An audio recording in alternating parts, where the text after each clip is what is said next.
প্রিয় ছাত্রছাত্রীরা, আজ আমি ন্যারেশন চেঞ্জের উপরে একটি ওয়ার্কশিট তৈরি করব, যেটি 10 মার্কসের। প্রত্যেকটি প্রশ্নের জন্যে 1 মার্ক থাকবে। প্রশ্নগুলি আমি যখন বলবো উত্তরের হিন্টস দিয়ে যাব, আর শেষে আনসার কি দেয়া থাকবে, তোমরা আনসারগুলি করে আনসার কির সঙ্গে মিলিয়ে নেবে। তাহলে প্রথম প্রশ্ন, he said, comma, within quotation, I am very busy now. এটা অ্যাসার্টিভ সেন্টেন্সের উদাহরণ। তাহলে সেডের পর দ্যাট বসে, এরপর কোটেশন উঠেছে, আয়ের জায়গায় হি, পাস্ট টেন্সে রিপোর্টিং ভার্বটা থাকায় রিপোর্টেড ভার্বটাও ইনডাইরেক্টে পাস্ট টেন্সে হয়ে যাবে, আর নাও থাকলে দেন হবে। Question number 2, Rina said, comma, within quotation, I will help you tomorrow. ওই আগেরটির মতোই একই রকমভাবে করতে হবে। টুমরো থাকলে দ্য নেক্সট ডে হয়। Question number 3, the teacher said to the boys, don't make a noise. এটা আমাদের ইম্পারেটিভ সেন্টেন্সের উদাহরণ। এক্ষেত্রে সেড টু দ্য বয়েজের জায়গায় লিখতে হবে টোল্ড দ্য বয়েজ, আর ইম্পারেটিভ সেন্টেন্সে দ্যাটের বদলে টু বসে। Question number 4, father said to me, where are you going. এটা ইন্টারোগেটিভ সেন্টেন্সের উদাহরণ। এখানে সেটের জায়গায় আক্সড বসে, আক্সড মি হয়, আর WH ওয়ার্ড থাকায় WH ওয়ার্ডটা বসে যাবে। অন্য ক্ষেত্রে ইফ বসে।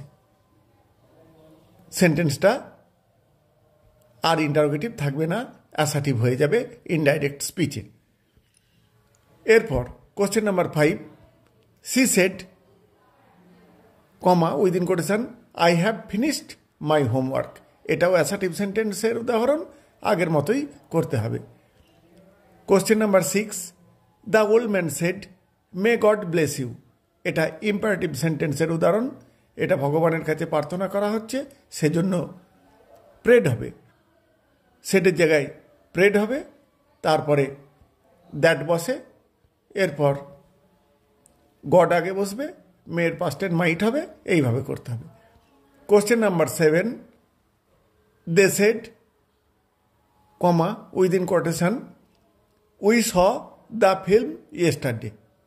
এটাও অ্যাসার্টিভ সেন্টেন্সের উদাহরণ, কিন্তু রিপোর্টিং ভার্ব এবং রিপোর্টেড ভার্ব দুটোই পাস্ট টেন্স আছে। সেক্ষেত্রে আমাদের পারফেক্ট টেন্সে উত্তরটা হয়, সেটুকু মনে রাখতে হবে। আর ইয়েস্টারডে থাকলে দ্য প্রিভিয়াস ডে হয়। Question number 8, I said to her, do you like music. এটা ইন্টারোগেটিভ সেন্টেন্সের উদাহরণ, কিন্তু এখানে WH ওয়ার্ড নেই, সেজন্য ওই WH ওয়ার্ডটা বদলে ওই জায়গায় ইফ বসবে। Question number 9, the captain said, hurray, we have won the match. এটা এক্সক্লেমেটরি সেন্টেন্সের উদাহরণ। এক্ষেত্রে এক্সক্লেমড ইন জয় বা সরো ইত্যাদি বসে। এক্ষেত্রে আনন্দ প্রকাশ পাচ্ছে, সেই জন্যে এক্সক্লেমড ইন বা উইথ জয় হবে। তারপর অ্যাসার্টিভ সেন্টেন্সের মতো করতে হবে। Question number 10, mother said, the sun rises in the east. এটা অ্যাসার্টিভ সেন্টেন্স এবং এটা নিত্য সত্য।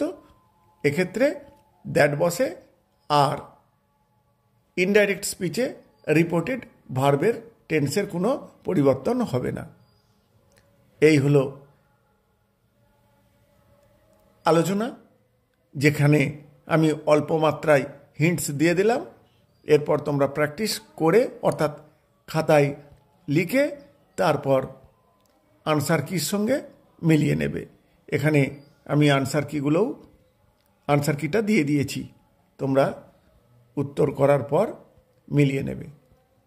আর প্রিয় ছাত্রছাত্রীরা, এই ধরনের গ্রামার পেতে অবশ্যই চ্যানেলটাকে সাবস্ক্রাইব করে রাখবে, তাহলে সবার আগে তোমরা এই ধরনের প্রশ্ন উত্তরের গ্রামার পেয়ে যাবে।